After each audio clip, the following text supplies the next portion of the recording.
untuk bersuci ketika wudhu ya.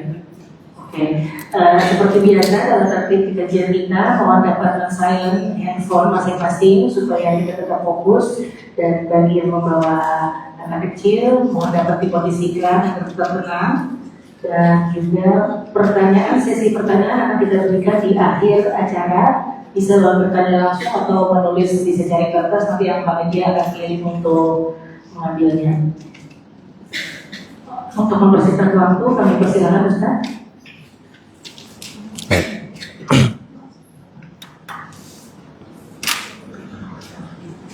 Bismillah. Assalamualaikum warahmatullahi wabarakatuh.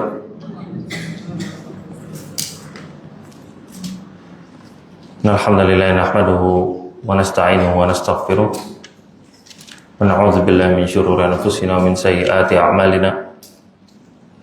Man yahdihillahu fala mudilla lahu wa may yudlil fala hadiya lahu.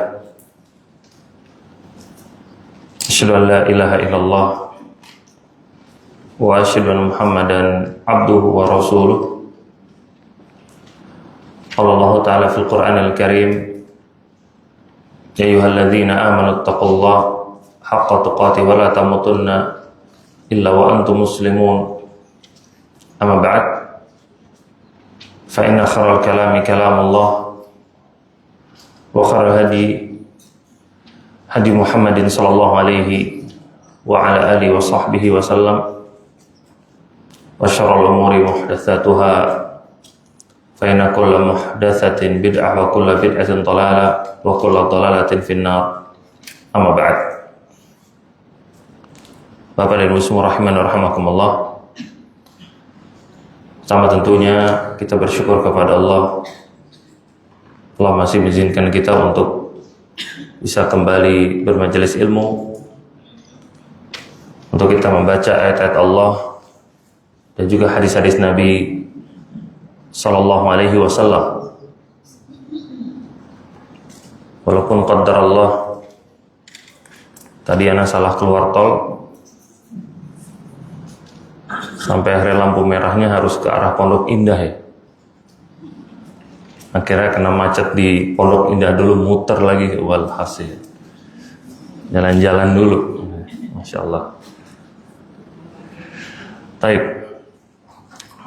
ibu semua,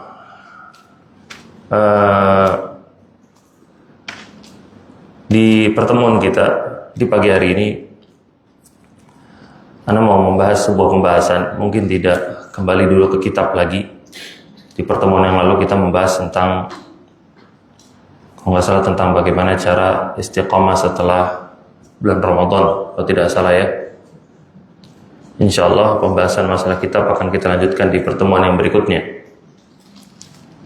Karena tadi malam menemukan sebuah pembahasan tentang hakul mutakhasimin al-mutasyahinin minal mu'minin, yaitu tentang sikap seorang atau sikap kaum mukminin ketika terjadi pertikaian atau keributan sesama mereka.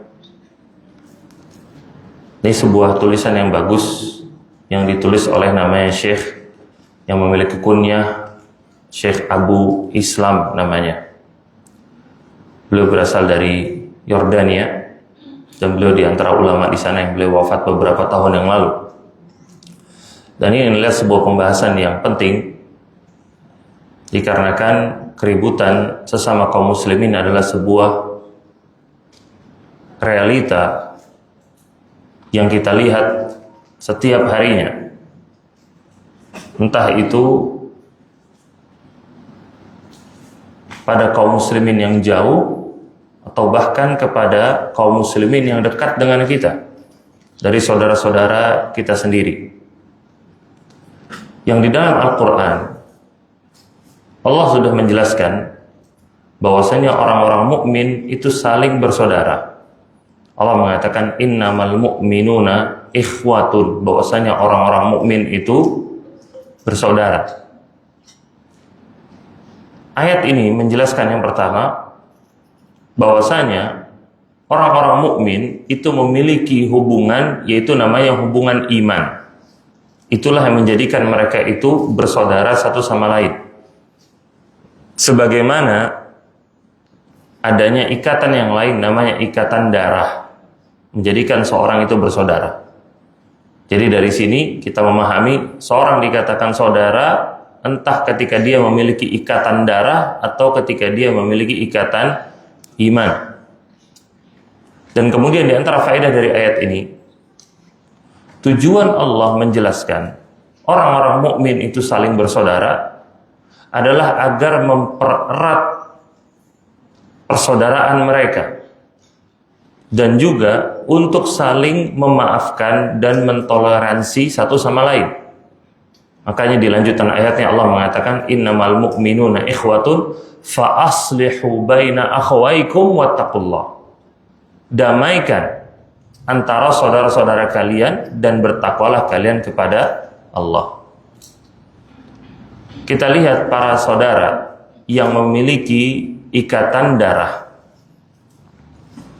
Walaupun mereka terjadi pertikaian, maka mereka itu pasti berusaha untuk berdamai. Pasti berusaha untuk akur. Atas nama apa? Atas nama persaudaraan. Walaupun bagaimanapun itu kakak saya. Walaupun bagaimanapun itu adik saya. Berusaha untuk apa? Damai. Dan ternyata usaha ini juga harus dilakukan kepada saudara-saudara yang memiliki ikatan iman untuk saling memaafkan, toleransi satu sama lain, mempererat hubungan satu sama lain. Nabi SAW menggambarkan hubungan yang seharusnya dimiliki oleh sesama kaum muslimin. Beliau mengatakan masalul mu'minina fi tawaddihim wa tarahumihim wa ta'atufihim. Permisalan orang-orang mukmin dalam kasih sayang mereka, dalam kecintaan mereka, dalam kepedulian mereka atau kelembutan mereka. Mathalul jasadi idza ishtaka minhu 'adun tada'alahu sa'irul jasadi bis-sahari wal humma.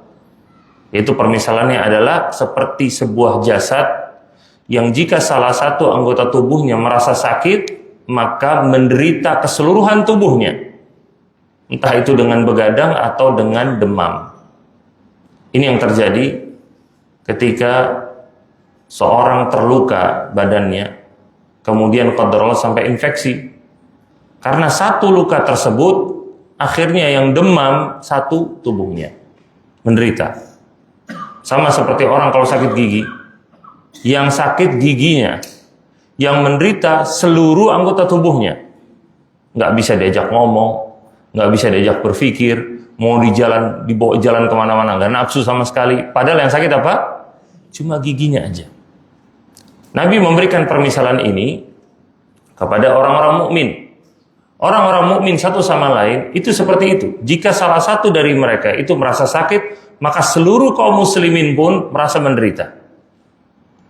Maka kita, ketika salah satu anggota tubuh kita merasa sakit yang membuat seluruh anggota tubuh menderita, maka kita pasti berusaha untuk menghilangkan penyakit tersebut.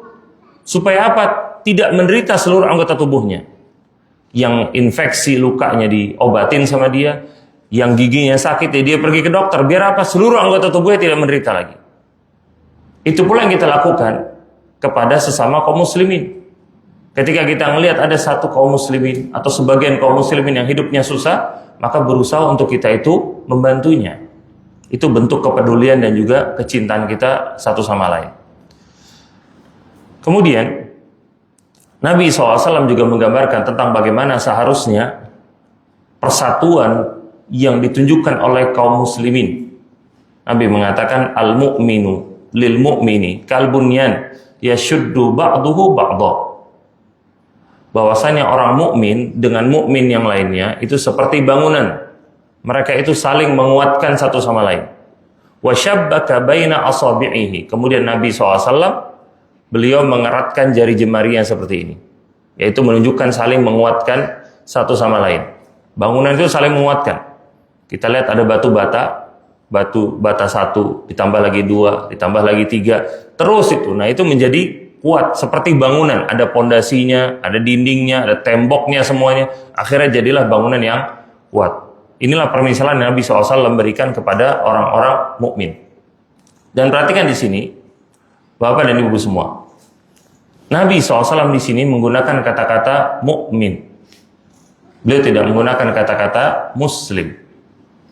Dikarenakan mukmin adalah tingkatan yang lebih tinggi daripada tingkatan muslim. Tingkatan mukmin adalah tingkatan ketika seorang itu mengerjakan yang wajib dan juga mengerjakan amalan-amalan hatinya dengan baik.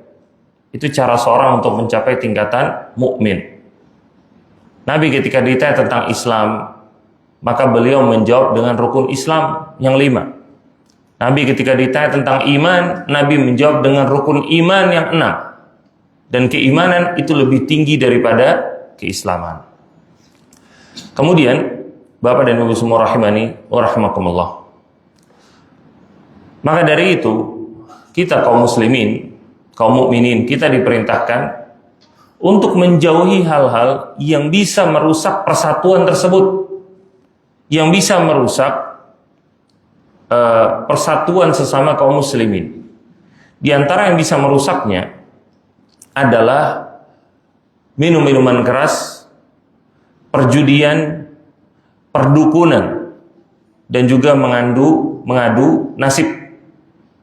Ini sebagaimana Allah sebutkan di surat Al-Maidah di ayat ke-90 dan juga 91. Allah mengatakan innama ya ayyuhalladzina amanu innamal khamru wal maisir wal ansab wal azlamu rijsun min amali syaitan fajtanibuhu la'allakum tuflihun. Wahai orang-orang yang beriman, sesungguhnya tidaklah minuman keras, perjudian, kemudian mengundi nasib, lalu percaya dengan pengaruh bintang-bintang di langit, tidaklah itu semua kecuali rijsun, sebuah najis dari amalan-amalan syaitan, maka jauhilah agar kalian itu beruntung. Kemudian Allah katakan di ayat yang berikutnya, innama yuridu syaitan an yuqi'a bainakumul adawata wal baghdha fil khamri wal maisir. Bahwasanya tidaklah yang diinginkan oleh syaitan kecuali untuk meletakkan di antara kalian kebencian dan juga permusuhan disebabkan karena minuman keras dan juga perjudian. Wa yasuddakum an dzikrillahi wa anis shalah, dan untuk menghalangi kalian dari berzikir kepada Allah dan juga dari salat. Fahal antum muntahun, kata Allah. Maka kenapa kalian itu tidak mau berhenti? Perhatikan dua ayat ini. Dua ayat ini menggambarkan tentang larangan minuman keras dan juga perjudian. Dan keduanya itu menghasilkan perpecahan. Dan itu semualah yang diinginkan oleh syaitan. Supaya apa? Supaya ada adawah wal baghdha, ada permusuhan dan juga kebencian di antara kalian. Dan ini adalah sebuah realita yang banyak sekali terjadi. Permusuhan disebabkan karena perjudian dan juga minuman keras. Judi dan juga minuman keras ini saudara kandung. Makanya kita lihat orang yang berjudi sampingnya ada minuman kerasnya, itu bersaudara. Dan kemudian kita juga lihat banyaknya orang yang berantem gara-gara mabok. Banyaknya orang yang berantem gara-gara kalah judi. Yang kemudian akhirnya ketika dia pulang ke rumah dalam kondisi mabok, dalam kondisi kalah judi, akhirnya istri jadi korban, akhirnya anaknya jadi korban. Lalu ketika dia sudah sering minuman khamr, minum minuman keras, kemudian berjudi, akhirnya hartanya habis. Akhirnya apa yang dia lakukan? Dia minjem sana sini. Untuk apa? Berjudi lagi, untuk nambel lagi. Makanya kita lihat banyaknya kasus judol, ya kan? Judi online di mana-mana. Judi online bersaudara sama apa? Sama pinjol. Kira-kira ngapain mereka pinjol? Karena hartanya udah habis buat judi, dia harus minjem lagi buat nutupin lagi. Ketika dia sudah banyak rugi, bahkan ada yang sampai kehilangan kendaraannya, ada yang sampai kehilangan sertifikat rumahnya, gara-gara judi semuanya. Handphonenya semua dia harus balik modal istilahnya. Maka apa yang kemudian dia lakukan? Baru dia melakukan pinjaman online. Pinjaman itu dia pakai buat judi lagi. Nah kemudian ketika ditagih untuk bayar, nggak bisa bayar, kalah judi. hilang. Akhirnya muncullah apa? Debt collector. Debt collector nyari orang yang hutang nggak ada, akhirnya yang dicari siapa? Keluarganya yang dicari. Istrinya, anaknya diteror, orang tuanya diteror, kakak adiknya diteror, kantornya didatengin diteror. Supaya apa? Ini yang ngutang suruh bayar. Ribut kan? Di mana-mana kan? Gara-gara apa tadi intinya? Khamar dan maisir. Minuman keras sama perjudian. Ini yang diinginkan sama syaitan. Ini yang menjadikan perpecahan di antara kaum muslimin. Makanya dilarang dari dulu. Dan turunnya ayat ini adalah ketika realita itu sudah terjadi. Ketika orang Ansor dan Muhajirin, dua kaum yang saling mencintai satu sama lain. Dua kaum yang saling peduli satu sama lain. Dua kaum yang saling berkorban satu sama lain. Hampir terjadi keributan di antara mereka gara-gara ada yang mabuk. Salah satu dari orang Muhajirin ada yang mabuk, kemudian memukul seorang Ansor dari belakang. Orang Ansornya pun akhirnya emosi, berantemlah di situ. Orang Muhajirin yang mengatakan, ya lal Muhajirin, wahai orang-orang Muhajirin. Yang Ansornya kemudian bilang, ya lal Ansor, wahai orang-orang Ansor. Berkumpul akhirnya, udah mau berantem. Didengarlah sama Nabi SAW. Lalu Nabi mengatakan, apa-apa nih dari panggilan-panggilan jahiliyah. Kata Nabi, da'uha fa'innaha muntinah. Tinggalkan panggilan-panggilan itu, karena itu adalah panggilan-panggilan yang busuk. Setelah kejadian ini, Umar bin Khattab datang ke Nabi SAW. Minta kepada Nabi untuk khamar, minuman keras itu diharamkan. Karena saat itu belum diharamkan. Belum diharamkan. Minta supaya ini diharamkan. Kenapa? Ini mereka hampir berantem, hampir perang-perangan, gara-gara ada yang mabok. Itu penyebab utamanya. Makanya Umar datang minta diharamkan. Tapi saat itu belum diharamkan. Lalu ketika turun ayat ini, dan ini menggambarkan bagaimana efek buruk dari minuman keras dan juga perjudian, lalu para sahabat pun pulang ke rumahnya, kemudian mereka menumpahkan minuman keras mereka ke jalan-jalan kota Madinah. Disiram. Jadi minuman keras mereka tuh bertong-tong, ada banyak, drum-drum semuanya, itu disiram. Sampai disebutkan kota Madinah itu jalanannya itu becek, banjir sama air khamar semuanya. Karena disiram sama mereka. Dan poinnya adalah gimana kepatuhan yang luar biasa yang ditunjukkan oleh para sahabat. Mereka nggak nawar kan, dibilang minuman keras haram, dibuang. Kalau terjadi zaman kita gimana, Bu? Dinego. Nah, dinego ya kan?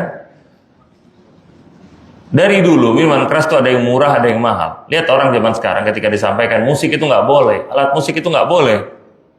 Saya punya di rumah, ya udah dihancurkan, dibuang. Tapi sayang itu mahal. Kan? Nego kan? Sekarang kalau Nabi yang hadir langsung di situ, Nabi yang larang gimana? Mau nego juga. Nah, itulah yang terjadi. Nah, intinya di sini adalah bagaimana khamar dan juga perjudian itu adalah di antara penyebab terjadi perpecahan. Kemudian di antara penyebab terjadi perpecahan adalah ada mutatsabbut min khabaril fasiq. Tidak meng-cross check berita dari seorang yang fasik. Ini di antara penyebab perpecahan yang harus ditinggalkan.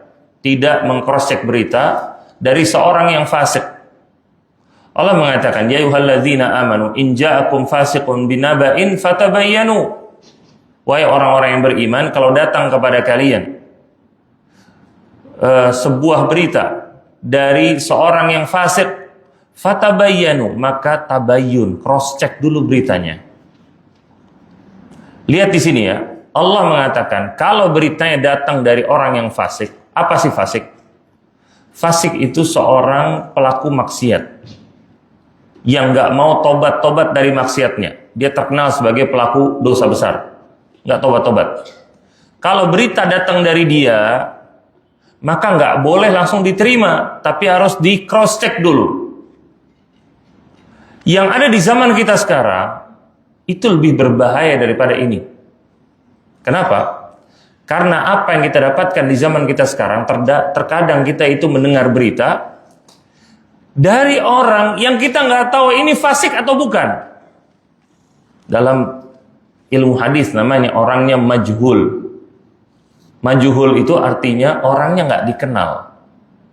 Ini kan dibilang kalau datangnya dari seorang yang fasik, cross check. Berarti udah diketahui orang ini memang fasik memang.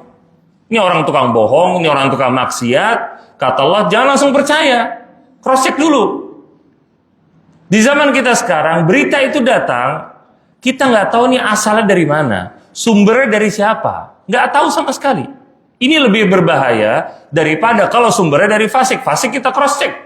Ini lebih bahaya. Ini siapa yang bilang seperti ini? Kita nggak bisa ngecek, kita nggak bisa memvalidasi ini beritanya dari mana. Ini berbahaya. Ini kita lihat di mana sekarang? Di media sosial. Semua orang asal foto, semua orang asal video, memberitakan ini, memberitakan itu. Ini sumbernya siapa? Ya pokoknya percaya aja sama saya. Nah itu bukan sumber sama sekali. Nah ini harus hati-hati. Apalagi kemudian seorang menjadikan media sosial sebagai sumber belajar agamanya dia. Maka itu malah lebih berbahaya lagi. Ngambil ilmu dari orang yang tidak jelas jalur belajar agamanya. Sebagaimana kita nggak mau berobat kepada dokter yang nggak jelas jalur belajarnya, maka jangan ngambil ilmu agama dari orang yang nggak jelas juga jalur belajar agamanya. Dan belajar agama itu memang tidak harus masuk kampus. Nggak harus. Dulu Imam Syafi'i juga nggak masuk kampus kan? Imam Bukhari juga nggak masuk kampus. Para ulama-ulama Ahlussunnah terdahulu mereka nggak ada masuk kampus. Tapi kesamaan di antara mereka itu diketahui jalur belajarnya. Kita tahu siapa guru-guru mereka, kita tahu. Syafi'i siapa gurunya? Imam Malik. Bukhari siapa gurunya? Ibnu Madini. Dan yang lain. Mereka punya guru sudah jelas. Nah yang ada di zaman sekarang, di media sosial, khususnya ngomong masalah agama, nggak jelas terkadang ini orang belajar dari mana. Kalau dia belajar mungkin dari kampus tertentu, atau belajar sama syekh tertentu, atau ustadz tertentu, jelas keilmuannya nggak ada masalah. Tapi kadang nggak jelas. Cuma dia terkadang pengen mendapatkan followers, pengen mendapatkan viewers, ngomonglah tentang masalah agama. Maka ini adalah hal yang berbahaya. Dan ayat ini itu menyatakan tentang pentingnya kita untuk bertabayun terlebih dahulu, bertanya terlebih dahulu ketika datangnya sebuah berita. Dan ini menjadi kebiasaan dari Nabi Shallallahu Alaihi Wasallam. Di dalam sebuah hadis itu disebutkan ketika ada seorang wanita yang datang ke Nabi SAW mengeluhkan suaminya yang memberikan hadiah ke salah satu anaknya dan tidak memberikan kepada anak-anaknya yang lain. Yang dilakukan oleh Nabi SAW adalah Nabi memanggil terlebih dahulu si suami tersebut. Lalu Nabi tanyakan ke dia, "Akullu auladika nahaltahu hadhihi nihlah?" Apakah semua anak-anakmu kamu kasih hadiah itu? Dia bilang enggak. Kenapa Nabi nanya begini? Nabi meng-cross check dulu beritanya, benar apa enggak. Jadi sama Nabi nggak langsung diomelin, sama Nabi nggak langsung ditegur, sama Nabi di cross check dulu, benar apa enggak. Khawatir cuma dari satu sisi aja. Makanya untuk mendengar berita itu harus dari dua sisinya. Ketika datang begini Nabi di cross check dulu sama Nabi, benar apa enggak. Ternyata nggak dikasih anak-anak yang lain. Disitulah Nabi SAW mengatakan, i'dil baina auladika, berbuat adillah kamu sama anak-anakmu, kata Nabi. Inilah namanya tabayun. Dan di antara bentuk tabayun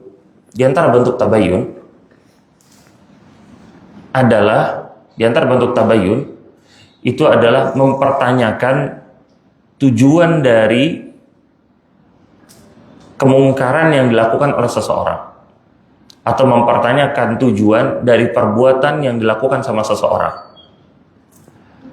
Nabi SAW di antara contohnya, ketika Nabi melihat seorang sahabat itu menggunakan sebuah gelang, laki-laki pakai gelang. Nabi SAW dan gelang itu terbuat dari tembaga atau disebutkan lagi dari besi. Ditanyalah sama Nabi SAW, "Ma hadhi?" Ini gelang apa? Dijawab sama dia, "Minal wahina." Ini gelang untuk nolak penyakit, kata dia. Lalu Nabi SAW mengatakan, "Inzi'ha fa innaha la taziduka illa wahna." Cabut gelang ini, karena justru gelang ini tidak akan menambahkan kepada kamu kecuali penyakit. Fa in mitta wa hiya 'alaika ma aflahta abada. Kalau kamu mati masih pakai gelang ini, kamu nggak bakal selamat selama-lamanya. Perhatikan hadis ini. Yang menjadi poinnya adalah sebelum Nabi mengingkari, Nabi nanya dulu, mahadhi, ini gelang apa? Karena jawaban yang bakal diberikan sama dia itu bakal mempengaruhi apa hukumnya. Kalaulah kita katakan dia itu bilang, oh gelang ini perhiasan, selesai urusan. Mungkin masuknya bisa ke perkara, oh nggak boleh, ini perhiasan untuk wanita. Apakah seorang laki-laki ketika dia mempergunakan perhiasan wanita berarti dia melakukan syirik? Syirik apa enggak? Enggak, tapi melakukan yang haram. Paham Bu ya? Ada bedanya haram sama syirik. Dia melakukan yang haram. Laki-laki pakai gelang emas atau pakai kalung emas, nggak boleh. Kenapa? Haram, tapi bukan syirik. Makanya ditanya dulu sama Nabi, ini gelang apa? Tapi ternyata gelangnya itu jimat ternyata. Dia bilang untuk nolak penyakit, minal wahinah, untuk nolak penyakit wahan namanya. Ternyata jimat. Ketika jimat, hukumnya berbeda, bukan haram. Kata Nabi, inzi'ha, cabut gelang ini karena dia nggak bakal menambahkan kepadamu kecuali penyakit. Kalau kamu mati masih pakai ini, kamu nggak bakal selamat selama-lamanya. Kenapa? Itu kesyirikan. Itu kesyirikan. Di sini pelajarannya adalah kalau kita melihat sebuah kemungkaran, maka biasakan terlebih dahulu untuk bertanya, kenapa kamu melakukan ini? Atau apa yang kamu lakukan? Contohnya kita melihat, ketika kita datang ke tempat pemakaman umum, ada orang yang lagi ngangkat tangan di depan kuburan. Ada masuk pikiran, nggak boleh doa kepada yang sudah mati, syirik, ya kan? Nggak boleh kita langsung datang, langsung ingkari, nggak boleh doa kepada yang dikubur, syirik, nggak boleh. Tapi apa yang kita lakukan? Kita datang nanya dulu, lagi ngapain? Mungkin dia bilang, oh saya lagi berdoa kepada Allah untuk orang tua saya yang wafat di sini. Selesaikan urusan. Itu syar'i, disyariatkan dalam Islam. Dan mungkin dia kemudian ketika dia angkat tangannya, kenapa angkat tangan? Oh saya lagi minta ke yang dikubur, saya lagi punya banyak hutang sekarang. Nah barulah diingkari di situ. Saya lagi minta supaya dia menyampaikan doa saya. Beda hukumnya karena beda jawabannya. Itulah pentingnya untuk bertanya terlebih dahulu. Bertanya terlebih dahulu. Kadang subhanallah, manusia itu mengalami kondisi yang berbeda-beda. Bukan cuma tidak tahu. Kadang orang nggak tahu. Melakukan sebuah kemungkaran nggak tahu. Kita tanya, kenapa kamu melakukan ini? Lah emang kenapa? Emang nggak boleh. Karena pernah sebutkan contohnya di pertemuan yang sebelumnya. Di masjid komplek Ana, itu ada tukang bakso datang sholat asar pakai kalung emas. Pakai kalung emas. Dia pakai kaos putih itu, kaos dalam putih, pakai kalung emas. Jadi kelihatan. Beres sholat, ada salah satu bapak-bapak yang datang ke tukang bakso itu. Pak, ini kalung emas Pak, kata dia. Iya, kata dia. Nggak boleh Pak, laki-laki pakai kalung emas. Haram Pak. Kalung emas itu terbuat dari emas, itu khusus buat perempuan. Laki-laki nggak boleh pakai. Kata dia, oh iya, saya baru tahu, kata dia. Emang nggak boleh? Iya, nggak boleh. Dilepas langsung sama dia. Lihat ya, ini pentingnya untuk nanya. Karena kadang orang nggak tahu. Jangan semua tiba-tiba ngomel, Pak, Bapak ini haram Pak, nggak boleh. Jangan. Tanya terlebih dahulu kenapa. Kadang orang nggak ngerti. Kadang ada yang nggak ngerti. Kadang ada yang lupa. Kadang ada yang macam-macam. Orang itu masalahnya. Maka terbiasa untuk tabayyun. Ditanya terlebih dahulu. Termasuk ada memberikan salam, kita ngasih salam ke orang, nggak dijawab sama dia. Kadang kesel. Maka jangan langsung divonis dulu, ini orang sombong. Jangan. Tapi tanya terlebih dahulu. Tadi saya ngasih salam, kenapa nggak dijawab? Selesai urusan. Kemarin kamu ngadain kawinan, kok saya nggak diundang? Kadang orang sakit, ini sahabatnya sendiri. Ngadain kawinan, masa saya nggak diundang? Sakit hati dia. Kamu bener ngadain undangan, kok saya nggak diundang? Kadang jawabannya macam-macam. Nah itu namanya tabayun. Kadang jawaban dia, oh saya sudah undang kok. Ternyata pas dicek, oh iya, ada di PDF-nya itu, di atas undangan online, di atas, kekubur sama dia. Oh iya ada. Nah, dia yang salah kan? Kadang dia bilang, oh saya udah kirim undangannya, kalau yang lain saya kirimnya pakai link. Kalau untuk sahabat dekat saya kirimnya langsung, ada undangannya, ada kertasnya. Mungkin belum nyampe. Nah, selesai kan urusan kan? Dengan nanya selesai. Nah, ya kenapa saya nggak diundang? Oh, maaf, ini undangannya sedikit. Cuma buat 50 orang keluarga dekat, tempatnya sedikit. Nah, orangnya sedikit, selesai. Yang penting dengan nanya. Jangan langsung kemudian memvonis menjatuhkan orang tersebut. Itu namanya tabayyun namanya. Dan ini semua tujuannya tadi sekali lagi untuk menjaga persatuan di antara kaum muslimin supaya tidak terpecah belah. Kemudian di antara penyebab terjadinya perpecahan adalah as-sukhriyah, yaitu saling sombong satu sama lain. Saling sombong satu sama lain. Dan ini dalilnya adalah di surat Al-Hujurat di ayat yang ke-11. Allah mengatakan, ya ayyuhalladzina amanu la yaskhar qaumun min qaumin asa ay yakunu khairan minhum. Wahai orang-orang yang beriman, janganlah sebuah kaum kemudian meninggikan dirinya daripada kaum yang lain. Bisa jadi kaum yang lain itu lebih baik daripada dia. Wala nisa'un min nisa'in asa ayyakunna khairan minhun.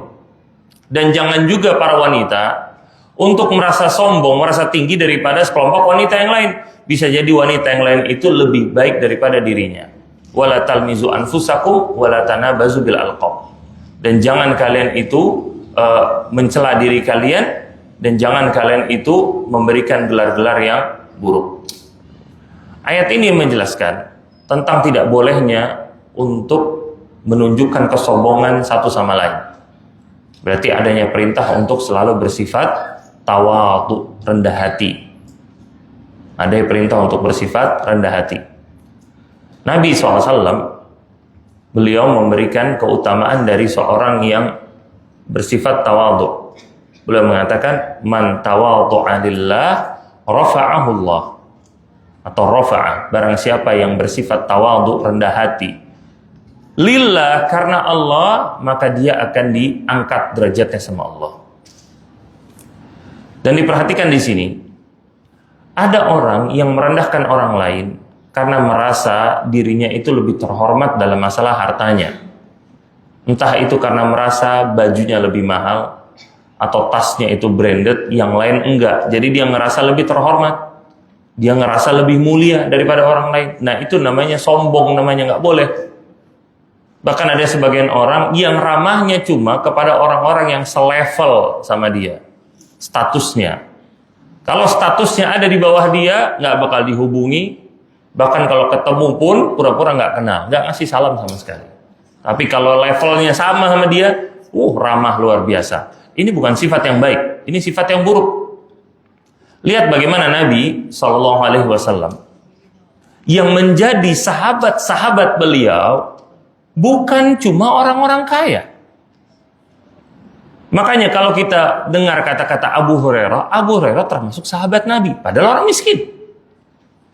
Abdullah bin Mas'ud termasuk sahabat Nabi, bahkan dekat dengan Nabi, dipuji juga dengan keilmuannya. Beliau termasuk sahabat Nabi, padahal orang miskin. Banyak dari sahabat Nabi itu termasuk ahlus suffah, yang tinggalnya di masjid, nggak punya rumah, homeless. Tapi mereka jadi sahabat Nabi, mereka dekat dengan Nabi, mereka punya akses yang mudah untuk ketemu dengan Nabi. Mudah. Jadi Nabi itu memang orang yang mudah untuk ditemui sama semua kalangan. Mau yang kaya gampang ketemu sama beliau, mau yang miskin gampang ketemu sama beliau. Ini menunjukkan beliau bergaul sama semuanya, memandang rata semua para sahabatnya. Ini yang harus kita contohkan, walakum fi Rasulillahi uswatun hasanah. Telah ada bagi kalian dalam diri Rasulullah itu teladan yang baik. Maka jadikan sahabat-sahabat kita, orang-orang terdekat kita, bukan cuma orang-orang yang statusnya sama dengan kita atau di atas kita, tetapi juga orang-orang yang statusnya dalam sosialnya, dalam ekonominya mungkin di bawah kita. Mungkin di bawah kita, jadikan mereka sahabat-sahabat kita juga. Allah katakan di sini, asa ayyakunu khairan minhum, bisa jadi mereka itu lebih baik daripada kalian. Yaitu lebih baik di sini maksudnya dalam masalah apa? Dalam masalah agama. Bisa jadi kalian ngerasa lebih baik dalam masalah dunia, dalam masalah harta, dalam masalah uang, dalam masalah jabatan, dalam masalah kendaraan. Cuma orang yang kalian rendahkan itu ternyata lebih baik daripada kalian dalam masalah agamanya. Kadang yang miskin, kadang itu lebih semangat untuk datang kajian daripada yang kaya. Subhanallah, kajian di daerah-daerah itu yang datang kadang pakai truk rame-rame, jejel-jejelan datang. Subhanallah, yang kaya hujan sedikit, mobil ada. Wah, hujan paling enak di rumah. Bolos sekali-sekali nggak apa-apa, online aja. Yang penting istiqomah dengar kajian. Nyari-nyari alasan di akhirnya kayak gitu. Ini terjadi maksud Anda kepada segelintir orang. Maka jangan kemudian seorang itu merasa karena harta yang dia miliki otomatis dia itu lebih terhormat daripada orang lain. Belum tentu sama sekali. Allah mengatakan inna akramakum indallahi atqakum, bahwasanya yang paling mulia di antara kalian adalah yang paling bertakwa kepada Allah.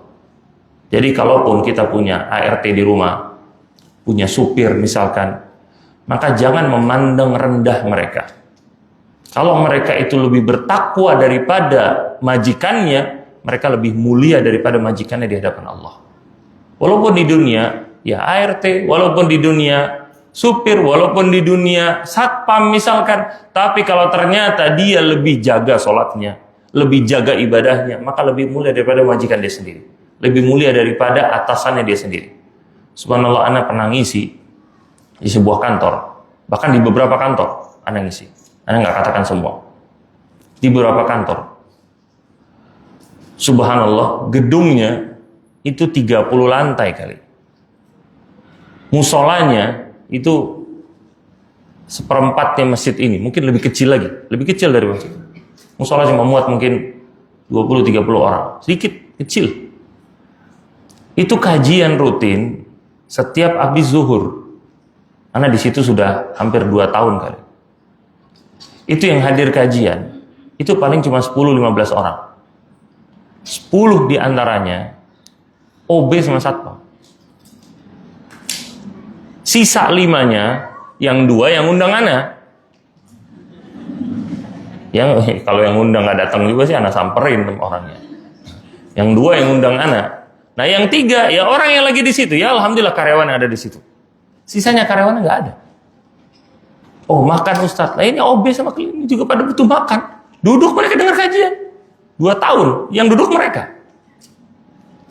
Anda nggak katakan kemudian yang di luar itu lebih buruk, tapi lihat gimana semangatnya mereka untuk hadir juga ke majelis ilmu. 2 tahun seperti itu terus kondisinya, nggak nambah-nambah, 2 tahun seperti itu terus, nggak nambah ngurangnya, walhasil itu yang terjadi. Makanya Allah mengatakan asa ayyakunu khairan minhum, bisa jadi mereka itu yang kalian rendahkan itu lebih baik daripada kalian, itu dari sisi agamanya. Nah, kemudian ikhwas kalian rahimani wa rahimakumullah, di antara penyebab terjadi perpecahan di antara kaum muslimin adalah saling hasad dan juga saling mencari kesalahan orang lain. Nabi SAW mengatakan la tahasadu wala tanajashu wala tabaghadu wala tadabaru. Kata Nabi, janganlah kalian itu saling hasad, janganlah kalian itu saling mencari kesalahan satu sama lain, janganlah kalian itu saling membenci, janganlah kalian itu saling memboikot. Ini larangan-larangan ini karena semuanya itu bisa merusak persatuan di antara kaum muslimin. Karena hasad, orang yang miskin tidak mau bergaul sama yang kaya. Bahkan kadang gara-gara hasad, sama-sama orang kaya nggak mau ketemu. Ini subhanallah, ada satu kemarin sempat rame itu di thread tentang sales mobil. Nggak tahu ada yang ikutin nggak? Ada sales mobil cerita. Kita kadang kalau ada orang beli mobil, mobil ntar kan diantarin sama dealer. Itu si pembelinya itu kadang pesen, kata dia, Ada yang pesan, Pak tolong entar mobilnya anterinnya ke alamat sini ya, itu alamat tetangganya. Entar pura-pura nanya rumahnya saya, kata dia. Lihat, luar biasa kan? Dan habis itu ada sales lagi yang bilang, iya saya juga begitu, bos saya juga gitu, saya juga pernah kejadian kayak gitu. Lihat, ada yang sampai seperti itu memang. Ada yang sampai seperti itu, subhanallah. Nah ini tujuannya memang mau pamer, mau validasi orang lain. Karena saling hasad satu sama lain, dia begitulah, itulah yang terjadi. Ini mengerikan, makanya seperti ini mengerikan. Nah ini kan nggak akur, ini menyebabkan perpecahan. Nah ibu-ibu rame, berarti benar kan? Nah, berarti banyak kayak begini berarti. Kemudian juga Nabi SAW melarang wala tanajashu. Dalam redaksi yang lain wala tajassasu. Itu jangan kalian itu saling mencari kesalahan satu sama lain. Melihat kesalahan dengan mencari-cari kesalahan itu hal yang berbeda. Melihat kesalahan itu jelas sebuah kemungkaran. Seorang melakukan maksiat, ya pacaran di depan matanya, itu jelas-jelas kemungkaran. Perempuan keluar dari rumahnya nggak pakai jilbab, jalan-jalan ke mall, jelas itu sebuah kemungkaran.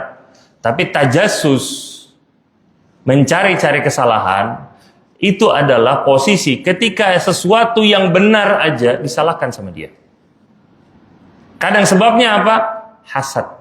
Makanya Nabi yang pertama mengatakan wala tahasadu, jangan hasad dulu. Karena ketika seorang sudah hasad, dia bakal mencari-cari kesalahan orang lain. Padahal itu terkadang suatu hal yang benar, bukan salah. Kadang dia datang bawa mobil. Cuma gara-gara dia hasad, dicari-cari kesalahannya. Ini mobil, kayaknya ini mobil hasil korupsi kayaknya. Ini nggak mungkin mobil kayak begini. Mobil gini indenya ini lama, kata dia. Ini pasti hasil dari dikasih sama bosnya. Atau dikasih sama siapa ke dia. Pasti, kata dia. Ini namanya perbuatan tajassus. Namanya seperti ini. Ini cari-cari kesalahan orang lain. Dan termasuk juga yang pernah disebutkan adalah tajassus tentang masalah kehamilan orang. Ada orang nikah, kemudian hamil, kemudian melahirkan. Ini kok melahirkannya cepat, kata dia. Padahal pernikahan kayaknya belum sampai 9 bulan. Kata dia. Ini kayaknya hamilnya di luar nikah kayaknya. Ini kadang seperti ini komentarnya terjadi gara-gara sumbernya itu hasad. Itu hasad. Itu merusak kemana-mana. Luar biasa. Makanya hasad ini penyakit yang bisa menimpa semua orang. Ini penyakit yang bisa menimpa semua orang. Tapi kata para ulama, was-salihu yukhfihi wat-talihu atau wal-fajiru yubdihi. Bahwasanya orang soleh itu kalau timbul hasad dalam dirinya, dia bakal tanam itu, dia bakal hilangkan, dia berusaha tekan itu rasa hasadnya dia. Tapi orang yang fajir, ketika dia itu merasa hasad, bakal dia tampakkan hasadnya itu. Entah dengan lisannya dia, entah dengan perbuatannya dia, atau dia bakal sebarkan ke orang-orang isu-isu yang bohong. Itu menunjukkan sifat hasad yang dia miliki. Ini menjadikan perpecahan di antara kaum muslimin. Dan di antara kisah yang paling terkenal adalah kisah antara Al-Imam Al-Bukhari dan juga Muhammad Az-Zuhli.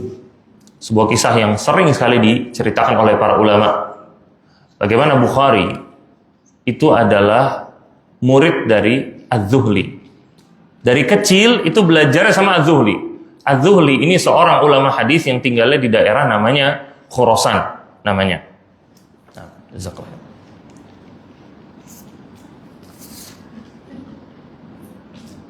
Nah, kemudian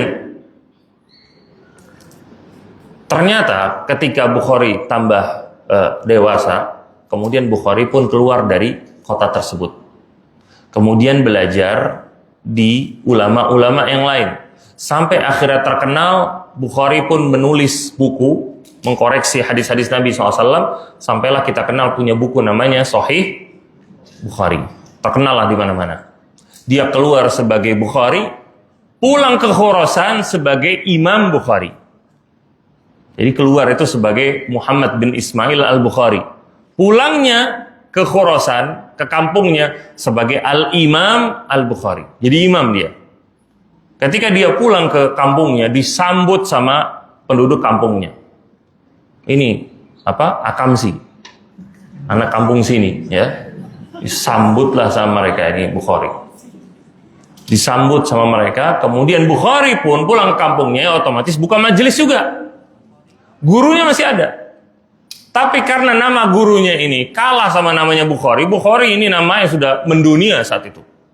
Jadilah majelisnya Bukhari ini ramenya luar biasa, mengalahkan majelis dari gurunya. Kalah majelis gurunya. Dan makin lama makin sedikit.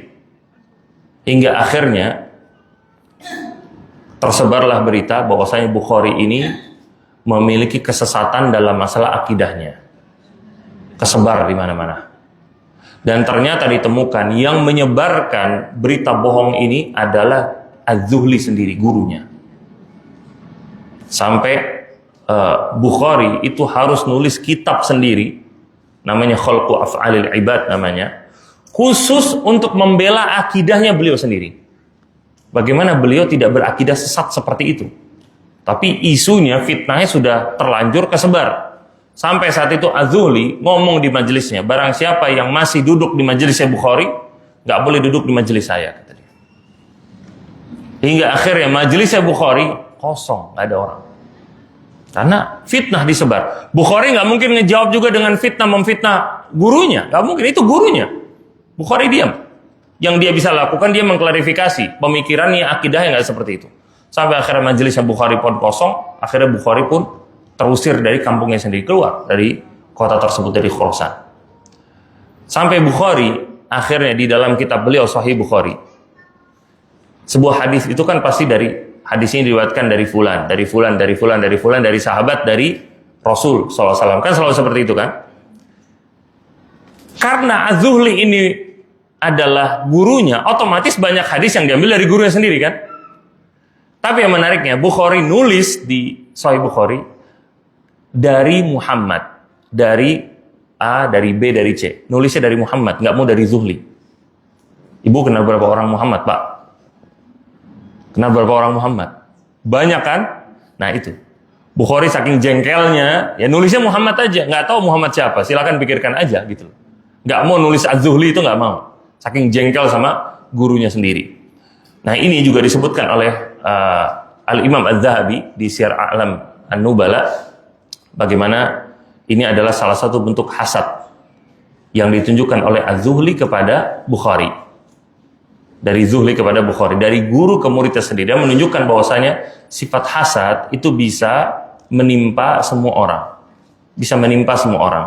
Dari orang-orang yang soleh sampai orang-orang yang fajir, semua bisa ditimpa penyakit hasad ini. Nah, kemudian kita dapati, Bapak dan Ibu semua rahimani wa rahimakumullah, ternyata yang menjadi penyebab utama terjadinya perpecahan, yang suka ngomporin ini semua, ternyata itu adalah syaitan.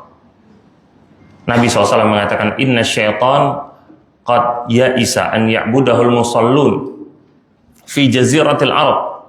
Bahwasanya syaitan itu sudah putus asa untuk disembah oleh orang-orang yang ibadah di jaziratil Arab. Walakin fit tahrish bainahum. Tapi yang dilakukan sama syaitan adalah tahrish. Apa itu tahrish? Memecah belah mereka. Kalau untuk syaitan itu disembah, untuk mereka melakukan kesyirikan, udah susah. Susah. Kata Nabi, syaitan udah putus asa, nggak bisa. Masukin kesyirikan lagi ke Jaziratul Arab, ke diri kaum muslimin, udah susah. Susah. Tapi yang dilakukan apa? Pecah belahin mereka. Kadang makanya kita temukan sampai ke zaman kita sekarang, sampai di negeri kita sekarang pun begitu. Majelis taklim, ngaji sama ustadz yang sama, sudah belajar di kitab yang sama, ribut. Anak ada sebuah MT waktu itu. Anda nggak tahu pernah ceritain di sini apa enggak. Ini buat pelajaran karena nyambung sama ini. Ada sebuah MT yang ngisi di situ, ya ustadz-ustadz besar lah ngisi di situ. Kajiannya jam 2 siang, Anda ingat banget. Katakanlah harinya hari Selasa misalkan, Selasa jam 2 siang. Ribut ini panitianya, kajian udah berjalan 2 tahun sampai 3 tahun. Panitianya ribut. Dengan sebab yang nggak jelas, sudah ego masing-masing aja udah. Akhirnya MT-nya pecah. Ini kajiannya itu di ruko. Di ruko. Di lantai 2 itu lumayan, bisa 200 orang yang datang. Karena pecah, akhirnya ini si Perjuangan ya, nah, bikin MT baru lagi. Nah ini MT Perjuangan. Subhanallah, bikinnya di ruko yang masih satu baris di situ. Luar biasanya, bikin MT di situ, bikin kajiannya di hari dan jam yang sama. Sampai ustadz yang datang, ustadznya sama juga. Kata dia, Ustadz bukan yang di sana Ustadz, yang di sini. Loh, di sana itu ada juga. Ya beda Ustadz. Ustadznya belum tahu. Ini Ustadznya belum tahu. Sampai akhirnya Ustadz-Ustadznya tahu, ternyata ribut nih MT. Akhirnya kata Ustadz-Ustadznya, kalau antum nggak akur, kita nggak ada yang mau ngisi di sini. Bubar itu MT dua-duanya sampai hari ini. Bubar dua-duanya. Lihat ya. Ini syaitan yang main. Kalau tujuannya dakwah, tujuannya menyebarkan kebaikan, ya sudah selesai. Yang penting kan kebaikan disebarkan. Kalau kajiannya nggak berhenti, kok kajiannya ada terus. Tapi di situ terlihat adanya kepentingan pribadi yang masuk dalam majelis taklimnya, dalam kajiannya, dalam dakwahnya. Akhirnya apa? Mereka lebih mementingkan kepentingan pribadi daripada kepentingan dakwah itu sendiri. Jadi nggak apa-apa dakwahnya pecah, yang penting kepentingan pribadi saya dapat, yang penting ego saya dimenangkan. Ini akhirnya terjadi. Ini berbahaya. Ini syaitan yang main. Akhirnya bubar sampai sekarang. Siapa yang ketawa terakhir? Syaitan. Syaitan nggak suka ngelihat ada kajian situ. Berhentikan sekarang, hancur. Gara-gara apa? Dipecahin dulu sama syaitan. Itu kebiasaan dari syaitan itu seperti itu. Makanya hati-hati. Dan dalam kerjasama itu berusaha untuk selalu tabayun, untuk selalu komunikasi dengan baik, untuk saling memaafkan, untuk saling toleransi satu sama lain. Dalam ta'awun itu butuh seperti itu. Ketika antara para sahabat Nabi SAW saja, itu terkadang ada miskomunikasi, terkadang ada kesalahpahaman, apalagi di zaman kita sekarang. Anda mau ngomongin MT, mau ngomongin apa kayak segala macam, biasakan kalau ada kesalahan itu di cross check terlebih dahulu, diomongin terlebih dahulu, itu dibiasakan. Kalau nggak seperti itu, habis pecah kemana-mana nantinya. Kemudian Bapak dan Ibu semua, rahimani wa rahimakumullah, Syekh di sini beliau mengatakan tadi sikap kaum muslimin secara umum. Sekarang bagaimana sikap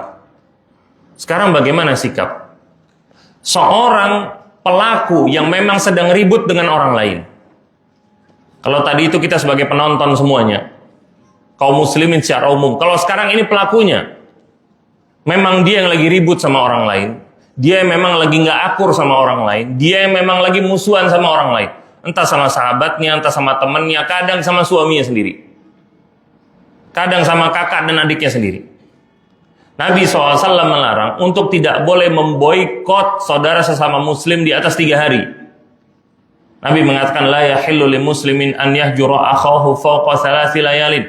Tidak dihalalkan bagi seorang muslim untuk menghajar, hajar itu boikot, untuk memboikot saudaranya sesama muslim di atas 3 malam.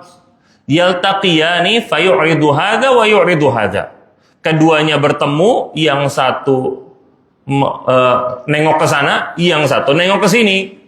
Maksudnya apa? Nggak mau ketemu sama sekali. Padahal ketemu, tapi nggak mau saling lihat. Lalu kata Nabi, wa khairuhuma alladzi yabda'u bisalam. Yang terbaik dari mereka berdua adalah yang mau memulai memberikan salam, kata Nabi.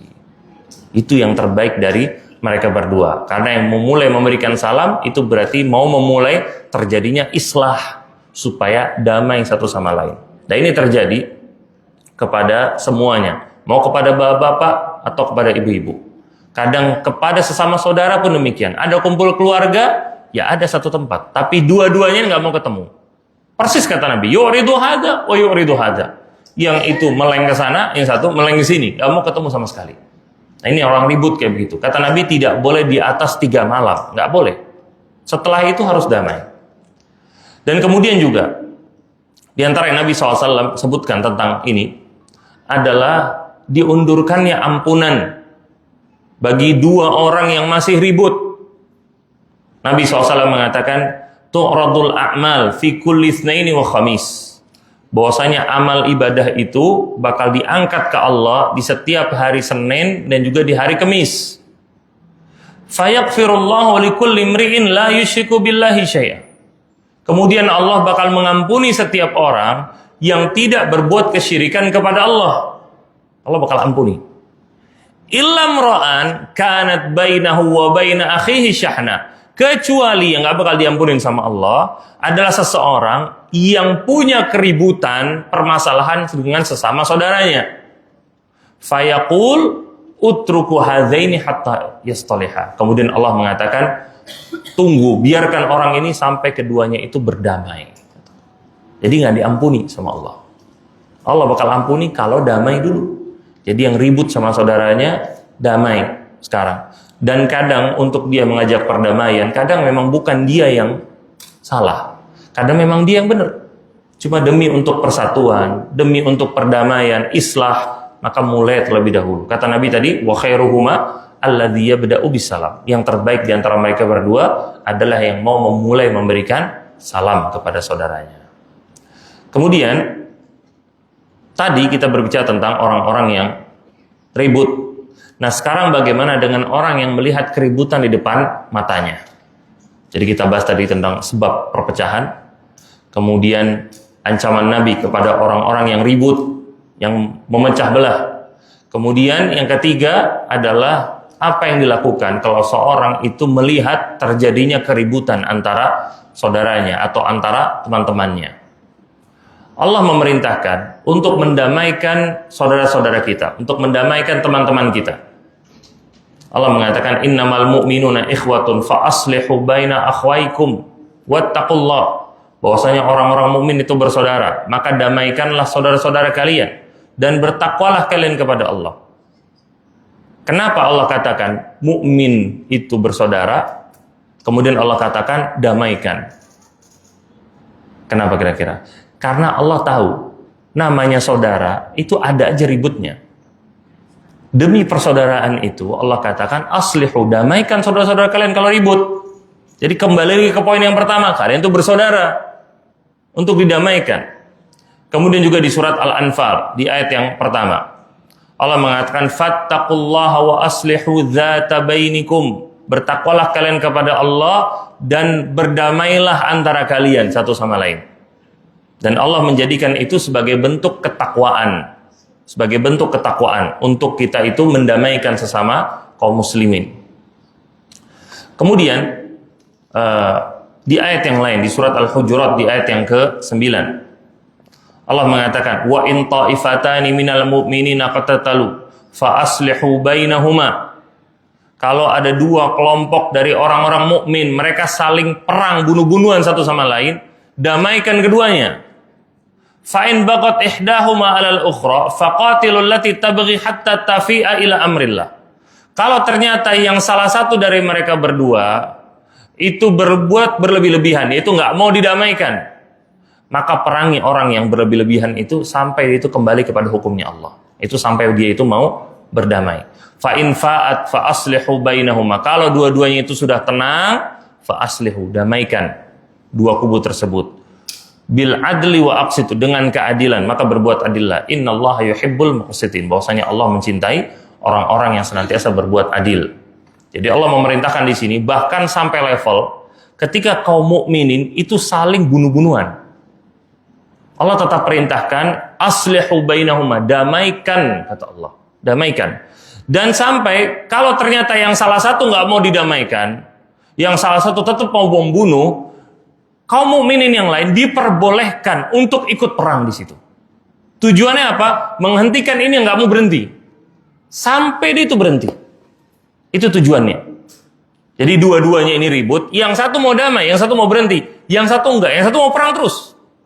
Maka boleh kaum mukminin yang lain itu berpihak kepada yang pertama. Untuk apa? Untuk memberhentikan yang ini, karena mau damai, bukan mau menghancurkan. Kalau sudah berhenti, damaikan mereka berdua. Jadi levelnya itu sampai ke sana. Nah, kadang sebagian dari kita nggak mau mendamaikan karena sudah putus asa dulu di belakangnya. Sudah mengatakan, oh kalau dia susah. keras kepala orangnya. Oh kalau dia tuh emang nggak bisa dibilangin orangnya. Oh itu masalahnya udah berat, nggak bisa. Nah itu perkataan-perkataan seperti itu jangan. Ingat itu perintah dari Allah untuk kita mendamaikan sesama kaum muslimin. Dan Nabi SAW dalam hadisnya, beliau menyebutkan banyak sekali keutamaan untuk mendamaikan sesama kaum muslimin. Di antara yang Nabi menjadikan mendamaikan sesama kaum muslimin itu di antara ibadah sunnah yang terbaik. Nabi mengatakan, ala ukhbirukum bi afdal min darajatis siyami was salati was sadaqah. Maukah kalian aku beritahukan tentang sebuah amalan yang derajatnya lebih baik daripada puasa sunnah, salat sunnah, dan juga sedekah sunnah? Kata para sahabat, tentu ya Rasulullah. Lalu Nabi mengatakan, islahu dzatil bain, yaitu mendamaikan orang-orang yang berpecah atau yang sedang ribut. Itu adalah di antara amal sunnah yang terbaik. Kemudian Nabi bahkan mengatakan itu di antara bentuk amal ibadah yang terbaik. Nabi mengatakan, ma umila syai'un afdal minas shalah. Tidak ada sebuah amalan yang lebih baik daripada salat. Wa salahu dzatil bain, dan juga mendamaikan orang-orang yang ribut. Wa khuluqin jaizin bainal muslimin, dan juga akhlak yang mudah antara kaum muslimin. Khuluqin jaiz itu akhlak yang mudah, nggak suka mempersulit, nggak suka memperberat sesama namanya. Dan kemudian Nabi juga menjadikan mendamaikan sesama kaum muslimin itu salah satu bentuk sedekah yang terbaik. Nabi mengatakan, kullu sulama minan nasi alaihi sadaqah. Setiap persendian yang dimiliki oleh manusia itu ada kewajiban untuk dikeluarkan sedekahnya. Kulla yaumin tatlu'u fihi syamsu ya'dilu bainal itsnaini sadaqah. Setiap hari yang di situ terbit matahari, kemudian dia itu mendamaikan antara dua orang, berbuat adil kepada dua orang, itu sedekah, kata Nabi. Jadi sedekah bukan cuma dengan uang, tapi ternyata sedekah itu juga bisa dengan bantuan untuk mendamaikan sesama kaum muslimin. Itu pun termasuk sedekah namanya. Dan kemudian Nabi mengabarkan mendamaikan sama kaum muslimin itu termasuk perdagangan yang menguntungkan. Nabi berkata kepada Abu Ayyub Al-Ansari, ala adulluka ala tijaratin, maukah kamu aku beritahukan tentang sebuah perdagangan? Maka dia mengatakan tentu. Lalu Nabi mengatakan sil bainan nasi idza tafasadu wa qarrib bainahum idza taba'adu. Sambungkan manusia itu kalau sambungannya itu rusak, putus, dan dekatkanlah mereka kalau mereka itu jauh. Jadi ada memang orang-orang yang sudah saling boikot, nggak mau bertemu sama sekali. Maka yang seperti itu disambungkan, kata Nabi. Ada orang-orang yang jauh, sudah nggak pernah komunikasi. Kata Nabi, qarrib bainahum, dekatkan mereka. Idza taba'adu, kalau mereka itu saling menjauh satu sama lain. Dan saking kemudian pentingnya untuk mendamaikan kaum muslimin, Nabi menjadikan berbohong untuk mendamaikan itu salah satu rukhsah, salah satu keringanan yang diperbolehkan. Berbohong untuk mendamaikan. Nabi mengatakan, laisal kadzdzab alladzi yuslihu bainan nas fayanmi khairan aw yaqul khairan. Bukanlah seorang pendusta orang yang mendamaikan orang lain. Orang yang mendamaikan orang lain, dia mengatakan kepada ini kebaikan, lalu dia mengatakan kepada sana kebaikan. Bukan pembohong.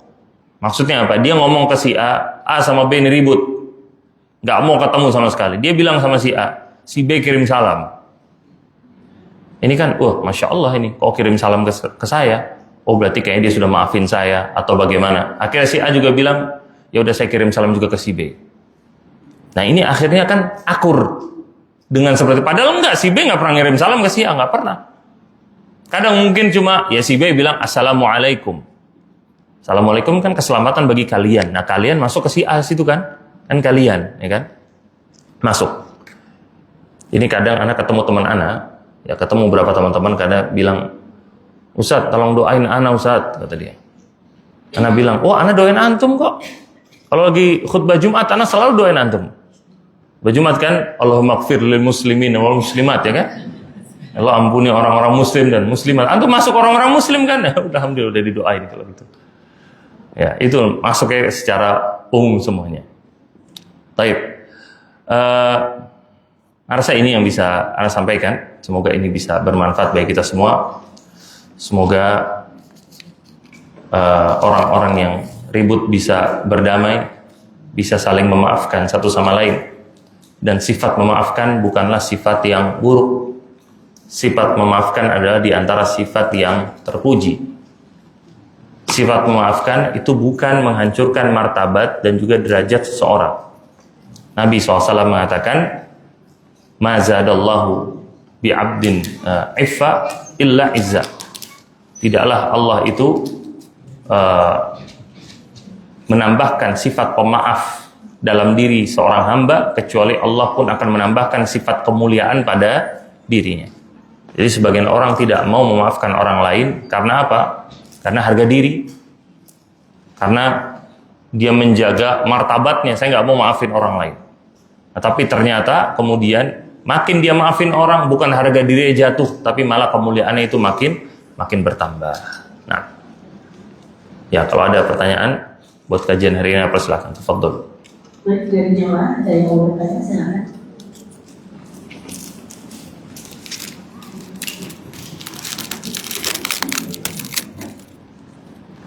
Assalamualaikum warahmatullahi wabarakatuh. Semoga Allah senantiasa menjaga kita dan keluarga serta jemaah yang ada dalam pada hari ini.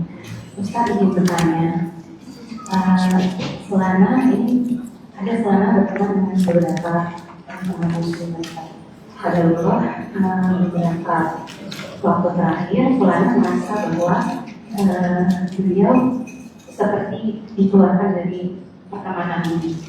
Beliau tidak berusaha untuk konfrontasi dengan itu. Beliau berusaha untuk memberikan undur dan berhubungan. Mungkin memang karena jalan mereka sudah tidak bisa lagi.